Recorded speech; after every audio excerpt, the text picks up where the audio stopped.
Welcome to today's market report.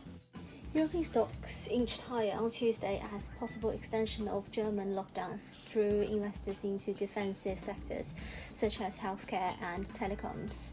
After gaining almost 0.5% at the opening, the pan-European STOXX 600 index rose just 0.1%, while German STOXX and London's blue chip index rose 0.2% each.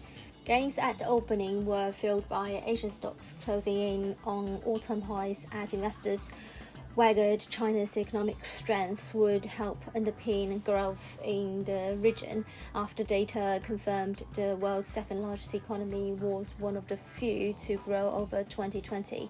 However, the prospect of longer lockdowns in Europe kept investors on edge, with German Chancellor Angela Merkel set to agree with regional leaders to extend a lockdown for most shops and schools until mid-February. Defensive sectors that tend to remain immune to economic cycles, such as healthcare, telecom, and utilities, gained the most, while retail stocks took the biggest hit. With the extension of lockdowns, Q1 GDP growth will be negative in Germany and the euro area as well. However, the current situation is not the important driver for equity markets. If investors realize that lockdowns might be extended into Q2 or Q3, there is a much bigger risk. Tech stocks gained 0.4%, led by Logitech, which jumped 2.5% as it raised its 2021 sales growth and profit outlook for the third time, benefiting from a pandemic-driven boost in demand for work-from-home products and gaming accessories. UK-listed shares of Rio Tinto was flat despite reporting a 2.4% rise in fourth quarter iron ore shipments helped by industrial activity in top consumer China.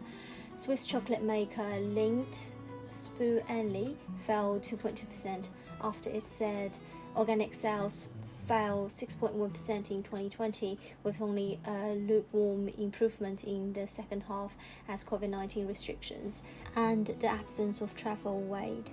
Analysts are forecasting a 26.3% decline in fourth quarter profit for companies listed on the STOXX 600. Investors were also monitoring the political situation in Italy ahead of a confidence vote in the upper house Senate that could force Prime Minister Giuseppe Conte to resign. Oil demand recovery will take a hit from a spike in new coronavirus cases before vaccine rollouts and stimulus measures help in the second half of the year. Brent rose 46 cents to $55.21 per barrel.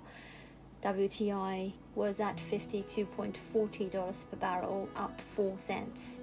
Gold was unchanged at $1,838 per ounce.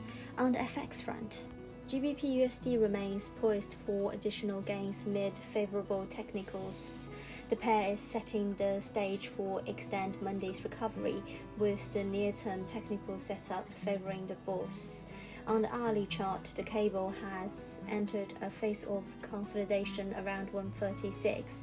The bulls have managed to defend the 200 hourly moving average support at 135.98, keeping the prospects of further upside in place. Also, a bullish crossover is confirmed on the set timeframe, with 21 HMA having pierced the 50 HMA from above. The bull cross also added credence to a likely move higher. The relative strength index points north while above the midline, allowing room for more gains. Concerns relating to the UK's ability to convince the European Union over losses in fisheries, as well as vaccinations hopes, join the US dollar weakness to favour the bulls.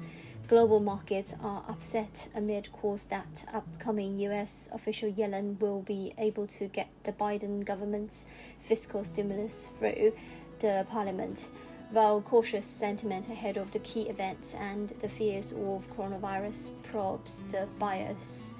Although UK Prime Minister Boris Johnson pledged 23 million sterling to aid the efficient exporters who are affected by Brexit. British exporters are predicted to face 28 billion euros in losses this year alone. Strong support for the euro-dollar was seen at the 120 zone, according to Standard Chartered. The bank expects US dollar to move lower through 2021, but also expects short-term rebounds along the way. The bank also sees the pair long positions being by far the most elevated and significant for broad USD.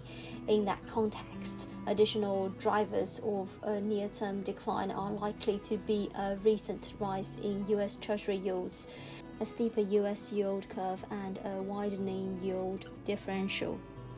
The dollar index was down 0.2% at 90.547. This is today's market news. Thanks for listening. We'll see you next time.